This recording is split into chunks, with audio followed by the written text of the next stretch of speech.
सभी को पावन चैत्र नवरात्रि की हार्दिक शुभकामनाएं। सनातन परंपरा में यह समय केवल एक पर्व नहीं बल्कि देवी शक्ति के जागरण का पवित्र अवसर माना जाता है।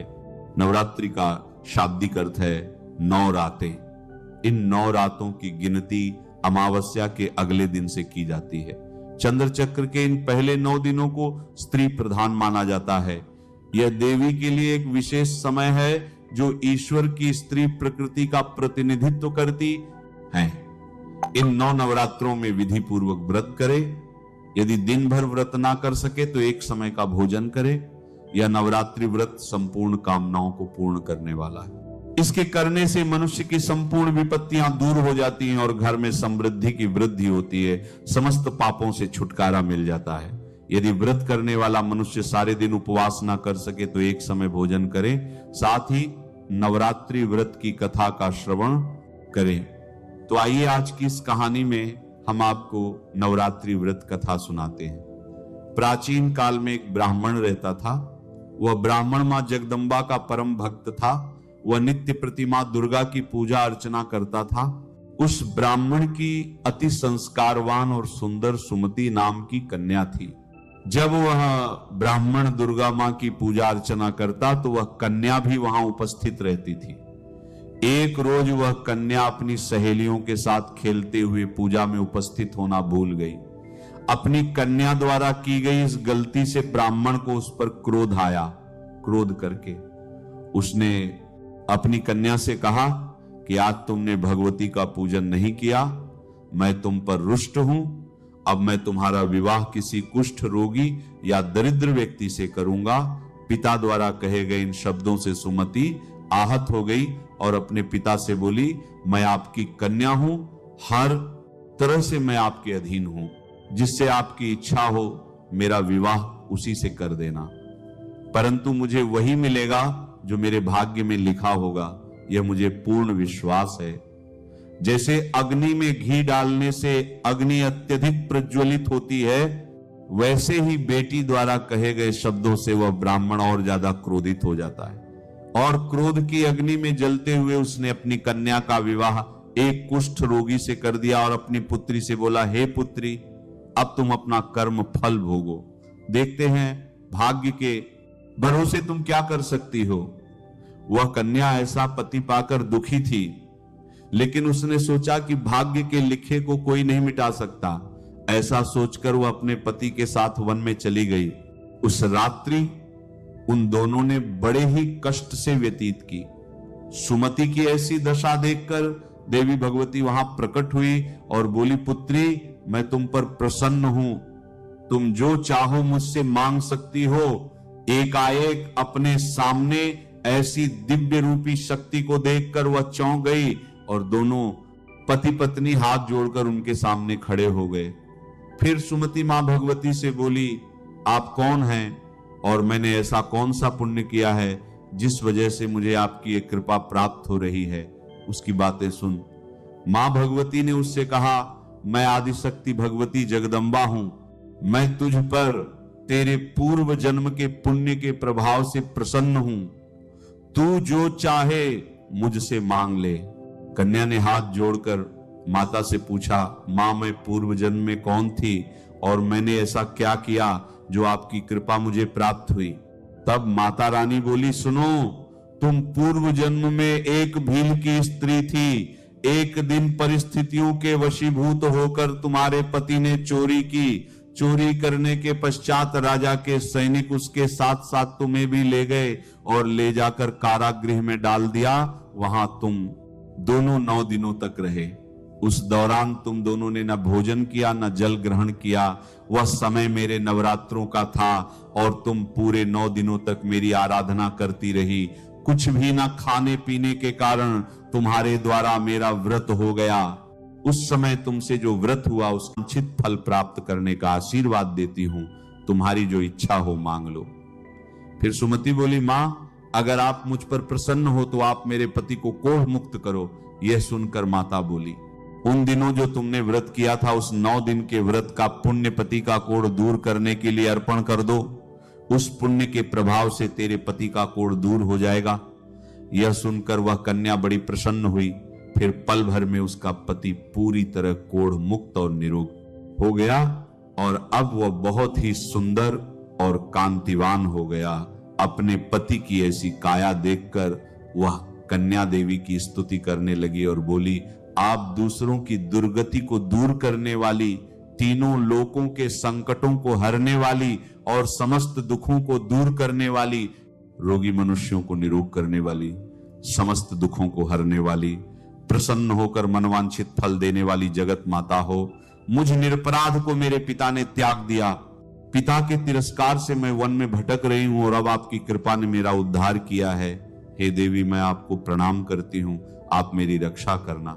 उसकी ऐसी स्तुति सुनकर देवी बहुत प्रसन्न हुई और उन्होंने उसको अति बुद्धिमान, धनवान और जितेंद्रिय पुत्र शीघ्र प्राप्त होगा ऐसा आशीर्वाद दिया। तो इस प्रकार देवी भगवती ने सुमति पर अपनी कृपा की। जैसी कृपा मां भगवती ने सुमति पर की, ऐसी कृपा वह सब पर करें।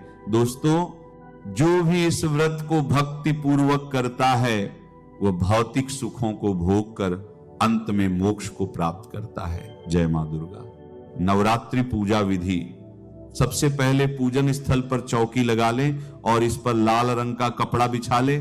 अब इस चौकी पर कुछ अक्षत यानी बिना टूटे चावल रखें और इस पर देवी दुर्गा जी की प्रतिमा या चित्र स्थापित करें।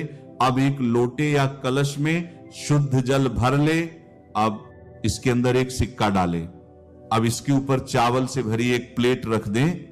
इस कलश को माता की प्रतिमा के बाईं ओर 9 दिनों के लिए रख दें।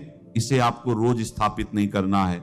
इसके पश्चात आप पूजन स्थल पर गणपति जी की प्रतिमा को विराजमान करें।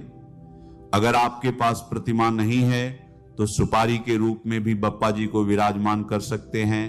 भगवान गणेश और देवी दुर्गा जी पर पुष्प से शुद्ध जल का छिड़काव करें। अगर आप अखंड ज्योत नहीं जला पा रहे हैं तो आप केवल घी का दीपक जला लें। दीप प्रज्वलित करने के बाद गणेश जी, माता रानी, कलश और दीपक को हल्दी कुमकुम का तिलक लगाएं। भगवान गणेश और देवी जी को वस्त्र स्वरूप कलावा या मौली अर्पित करें, साथ ही फूल भी अर्पित करें। माता दुर्गा को श्रृंगार एक लाल चुनरी या लाल वस्त्र अवश्य चढ़ाएं। भोग में बताशे, मिश्री और फल अर्पित कर सकते हैं। हवन के स्थान पर आप एक मिट्टी के पात्र या बड़े दीपक में कपूर जला लें और इसमें लौंग का एक जोड़ा जरूर रख दें। कुछ लोग लौंग के 2 जोड़े भी अग्नि में डालते हैं। ये हवन माता को दिखाएं और पूरे घर में भी दिखाएं। इससे सकारात्मक ऊर्जा आती है। इसे 9 दिनों तक रोज जलाएं। फिर अष्टमी या नवमी पर मां को हलवा, पूरी और छोले का भोग लगाएं।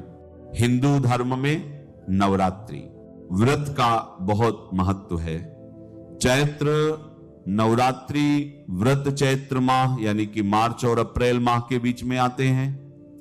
नवरात्रि में मां दुर्गा के 9 रूपों की पूजा आराधना की जाती है। धार्मिक मान्यता है कि जो कोई भी मनुष्य मां दुर्गा की पूजा आराधना सच्ची श्रद्धा और निष्ठा से करता है उसे मनवांछित फल की प्राप्ति होती है। ये नवरात्रि व्रत संपूर्ण कामनाओं को पूर्ण करने वाले हैं।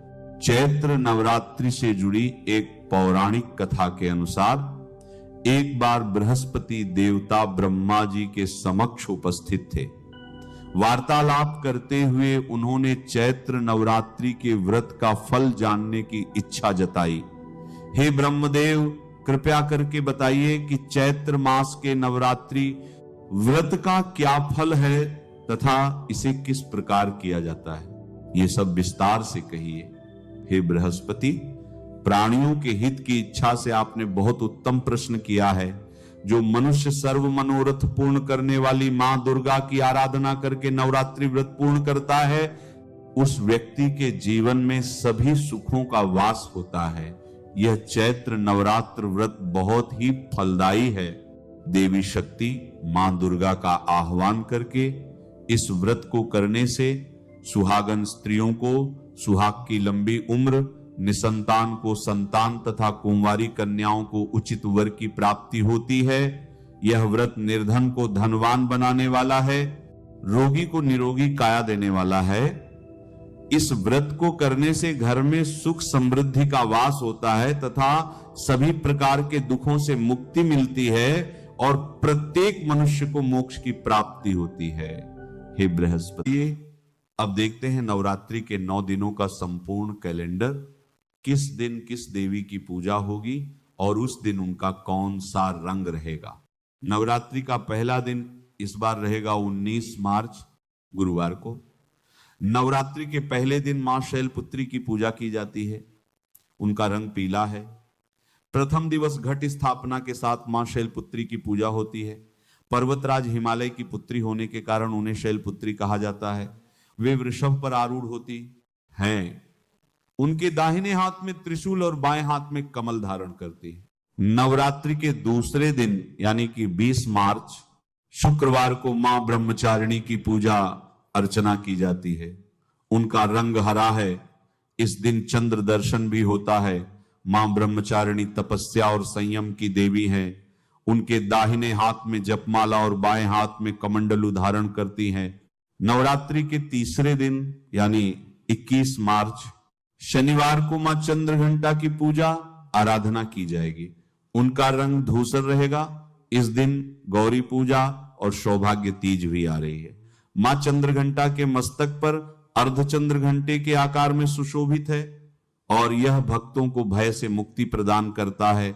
नवरात्रि का चौथा दिन आ रहा है 22 मार्च रविवार के दिन और नवरात्रि के चौथे दिन मां कूष्मांडा की पूजा की जाती है। उनका रंग नारंगी है। मां कूष्मांडा ने अपनी मंद मंद मुस्कान से इस संपूर्ण ब्रह्मांड की रचना की थी। यह सूर्य लोक में निवास करने की शक्ति रखती हैं और इस दिन वासुदेव चतुर्थी भी पड़ रही है। नवरात्रि के 5वें दिन यानी कि 23 मार्च सोमवार को मां स्कंदमाता की पूजा अर्चना की जाएगी। उनका रंग श्वेत है। भगवान कार्तिकेय की माता होने के कारण देवी दुर्गा का एक नाम स्कंदमाता पड़ा है। इस दिन नाग पूजा और लक्ष्मी पंचमी भी है। नवरात्रि का छठा दिन आ रहा है 24 मार्च मंगलवार को और इस दिन मां कात्यायनी की पूजा की जाएगी। उनका रंग लाल रहेगा। महर्षि कात्यायन की तपस्या से प्रसन्न होकर देवी ने उनके यहां पुत्री रूप में जन्म लिया था और इसीलिए उन्हें कात्यायनी कहते हैं।